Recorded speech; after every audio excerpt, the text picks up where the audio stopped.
Peggy 16. Iron Harvest is an alternative take on the history of the 1920s. Taking inspiration from this time of industrial change, Iron Harvest's fictional states and characters find themselves in the aftermath of the Great War.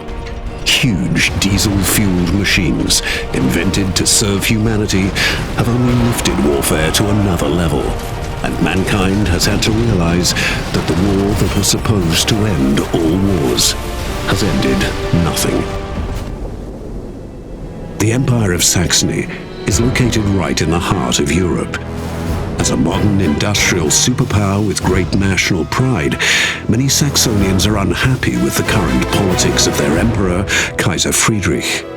He has agreed on a truce with his cousin Tsar Nicholas and is working towards a peace treaty. Many Saxonian aristocrats and military leaders feel this treaty robs them of a hard-won victory.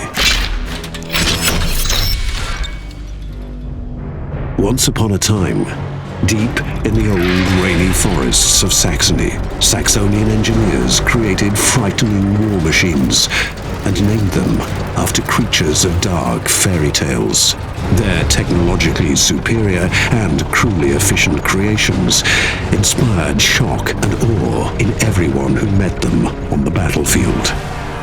Meet the SLL-33 L. Koenig. He drew his name from a creepy Saxonian poem of a rider in the dark, haunted by this fierce creature. Representing the most powerful artillery unit of its time, the massive construct is not in a rush to get into firing position.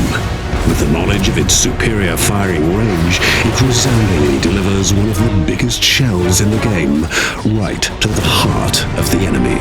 When the fog of war hides the enemy, another wonder of Saxonian technology might save the day. Flares, bright as the sun, reveal everything, no matter how much it might want to stay undiscovered. Which comes in handy for the next fearsome beast, the PKP-17 Eisenhans.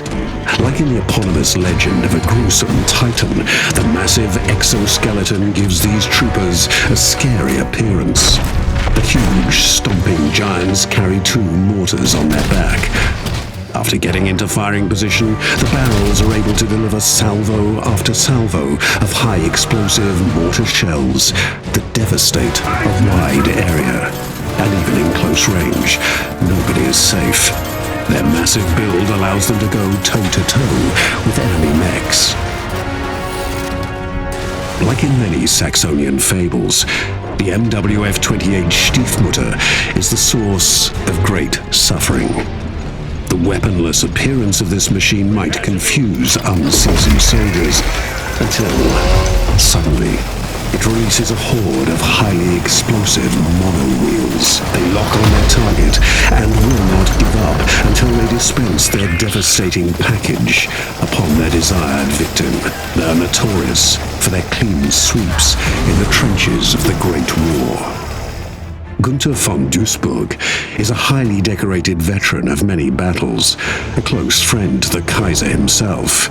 Equipped with his unique battle mech Brunhilde, named after the beloved wife of one of Saxony's biggest heroes, his presence on the battlefield alone has turned the tide more than once.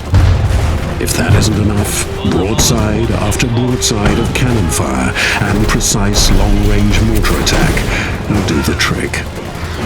Without Brunhilde's protection, Gunther is still a threat to any enemy of the Empire. He uses a large caliber hand cannon and his mechanically enhanced blade arm to fight both infantry and mechs. By his side are his 2 inseparable companions, the dire wolves Tag and Nacht, silent and deadly scouts. Saxony, the once proud and strong empire, is shaken to its very foundation. The old Kaiser fights against the fall of his Reich, besieged by enemies to the east and from within. Secret forces see an opportunity to topple the monarchy and seize power. A battle for the soul of Saxony and the future of Europe begins.